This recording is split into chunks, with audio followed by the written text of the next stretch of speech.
And I got this move!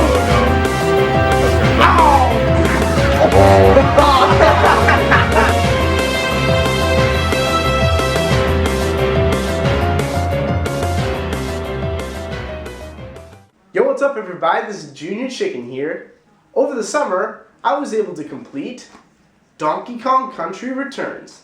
I've always admired Donkey Kong as a character, but I haven't really played a Donkey Kong Country game, mainly because I never had an SNES when I grew up.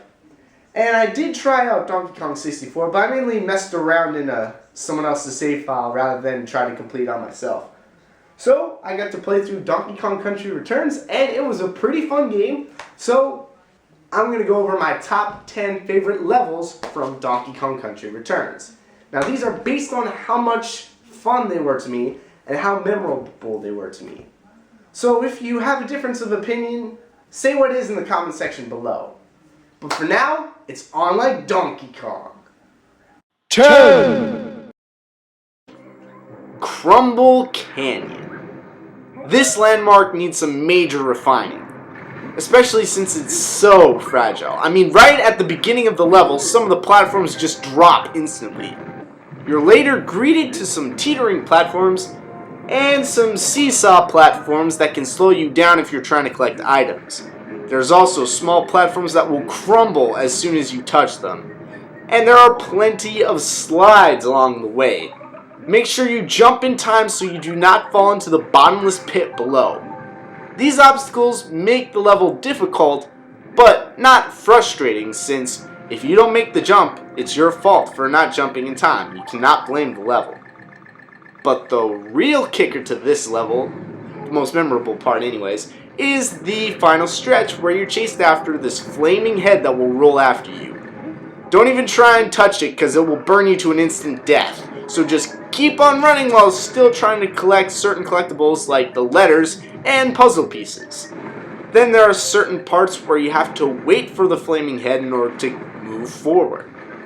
Overall though, this level is difficult but fun at the same time, which makes this a great DK level. 9. Stormy Shore.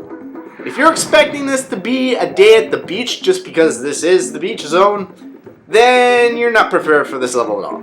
It may seem simple enough with just jellyfish that you have to dodge, grassy walls that you can climb up, and squids that you can bounce off of, but then why is this checkpoint so early? Wait. Oh crap! Wait, let me get this letter O first, then I'll panic. Oh crap, it's Squidicus! Yeah, this giant octopus is chasing after you, and you have to watch out because it is a real big threat. Make sure you jump off those rafts as soon as you can, because if you just stay on there, he will destroy them with one tentacle. Yeah, he's that strong. Watch out for his tentacle patterns, and make sure when you're climbing those walls that you don't run into his spiky tentacles, because yeah, they hurt. He just keeps chasing after you to the end of the level. Yes, you get to take him down in the sequel, but still, making that epic leap to its head to get to the end barrel is almost as satisfying. 8. Here's another scary level with Muncher Marathon. It may seem innocent enough at the beginning with a nice jolly music, and the Crusher Pillars don't really seem like a big threat. You know, just get Diddy's barrel broken open, bounce off a bunch of bags of berries, and then you break a couple logs and... What the hell are those?! Those black creepy crawly things are getting in this big horde, and since you know the music's changing, it's probably letting you know that it's gonna kill you! So what do? You keep moving right, that's what you do. Yeah, you still try to collect the Kong letters, but still, keep a constant speed and watch out for the obstacles, whether they're Crusher Pillars, spikes, or even that grass ceiling, because that can slow you down a little bit. And watch out for the enemies too, they can still hurt you, and don't even stand still when there's a crevice in the floor, because then black creepy crawling things will come out of that and hurt you there! So just keep going right, and then get to this barrel. Phew! Save point. And there's a checkpoint so you don't have to worry. Oh, we're not safe! Get the G letter, but keep going up! Keep using the barrels, go up! There's no time to wait for that bonus DK logo at the end barrel. You just gotta get it. Man, that rush was pretty fun, wasn't it? 7. Shifty Smashers. This was the only level that I was able to complete with Donkey Kong alone. And I was able to collect all the puzzle pieces on my first completion of the level. But no, it was not easy at all. Like all the other K levels, this is very difficult. But here you do not have to rush. You just gotta take your time. Wait for an opening in each of the blocks and get across before you get crushed. There's also some nostalgia too, as each of the golden blocks has some nice 8-bit artwork from the original Donkey Kong game. Then there's a second part of the level where you have to watch out for the ceiling as it closes down on you with spikes. Duck just in time, but you also gotta watch out for these tiki tanks that can still hurt you. Third part of the level has golden blocks that move a little bit faster, and then the fourth part has the ceiling and floor close down on you with spikes. So you have to jump while avoiding the spikes and get across in a fast enough time to not get completely crushed. All that leading to the white pearl at the end of the level. 6. Mole Patrol. This is by far my favorite barrel rocket level.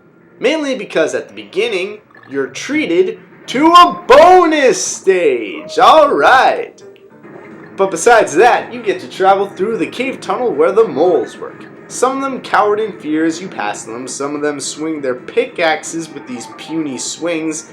Think they're a threat. Really, the ones that drop stalactites are the ones that are really getting in your way. But then the drill train comes and sends some of the moles on balloons to come and fight you. But if you're skilled at driving the barrel rocket like I am, you can chain them together, popping their balloons and getting more bananas! But still, you gotta watch out for obstacles like the makeshift tunnel that the drill train makes and the stalactites from the roof. Those are your biggest threats. But I always find these barrel rocket levels fun. Controls are nice and fluid, and this one's just the funnest because the humor that the moles provide in this level. Yeah. 5. With how hard the levels are in the Volcano Zone, it's nice to know that Smoky Peak is a break from that high difficulty level. Sure, it's still a challenge, but not nearly as frustrating. You get to ride on Rambi, which means carnage all around. Rambi can break wrecking balls to summon new platforms, break down brick piles, and trample enemies easily. But sometimes you need those brick piles to stay standing in order to collect Kong letters or puzzle pieces. And there are still plenty of obstacles that can take you down if you're not careful, such as sinking platforms and these lava spouts. They'll easily melt you to death, even if you're on Rambi. Some of them emit drops, but some of them even let out a full stream of lava. And one of them contains a Kong letter, so you gotta watch out. It all leads to a mad dash at the end of the level since the floor is crumbling below you. Overall, Smoky Peak provides a great balance of challenge and destruction, making the level all the more fun. 4. Do you know what I like? Puzzles. And there is no puzzle quite like Switcheroo. In Switcheroo, there are buttons that are either red or blue. You can change their color by touching them with DK's body. The color on these buttons corresponds to which colored blocks are in the background, while the other colored blocks act as solid foreground objects. To maneuver your way through the level, you're going to have to use these buttons, either hitting them when you jump so that the right platforms appear, or avoiding them so that you don't fall into the chasm below because the platform just dropped. This becomes a bit more complicated when you add vines, bouncy tires, chains that you can climb on, and electric conductors that can shock you, causing you to lose a heart. And there are certain segments where there's very little room for error. But it all leads to a great and interesting challenge that makes this level all the more enjoyable for me anyways. And just to think, this puzzle is solved by hitting binary switches the whole time. Kinda computer science-y, don't you think? 3. Let's go for some more destruction. And with that we have Temple Topple. Now this level is once again another Rambi level. But this time you're not in the shadows so you can see the raw power of Rambi. Taking out tiki tanks and wooden spikes And look at the massive blocks he can take out. I like to see Rhyperior try and take out these blocks. Rhyperior. And then here is a big runway of death, as you can easily destroy tiki torches by just breaking the platforms that they stand on.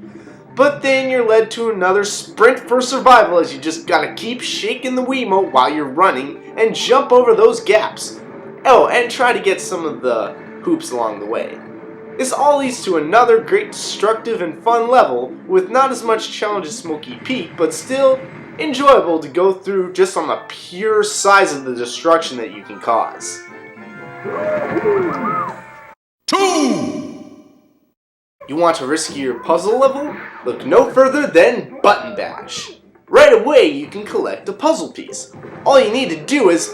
Ah! Crap! I died. I wasn't fast enough to get away from underneath that thing. But anyways, on to the rest of the level.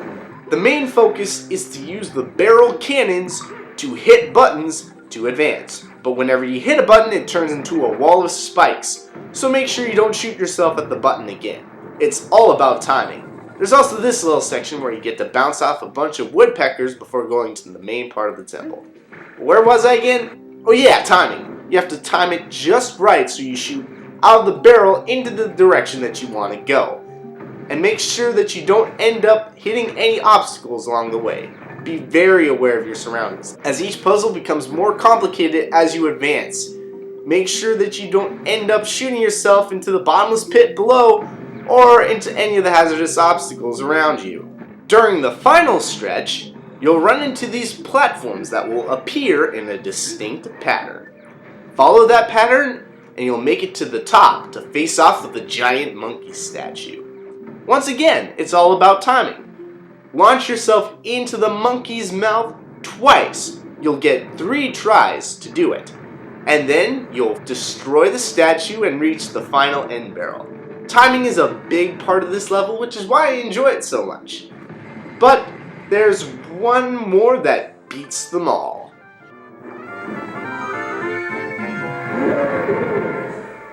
One. Music madness. What can I say? This level is just so fun, mainly because of the gimmick that this level is based around. Every obstacle is in sync with the catchy beat of the level. The drum mallets, the heat pressers, the moving platforms, hell, even the water and flame dispensers are in sync with the music. Everything, except for the enemies, has a distinct pattern based on the theme of the level.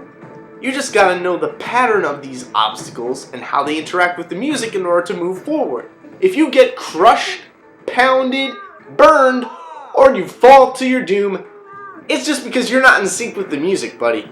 If you really know how the obstacles interact with the music, you can use it to get the Kong letters, puzzle pieces, and even a bonus stage! Then you get to this part where the mallets are so big that DK flies sky high when they pound on the drum, and you can hear his excited shouts as he travels. This level is just the perfect combination of creativity, challenge, and fun, which makes it my favorite Donkey Kong Returns level.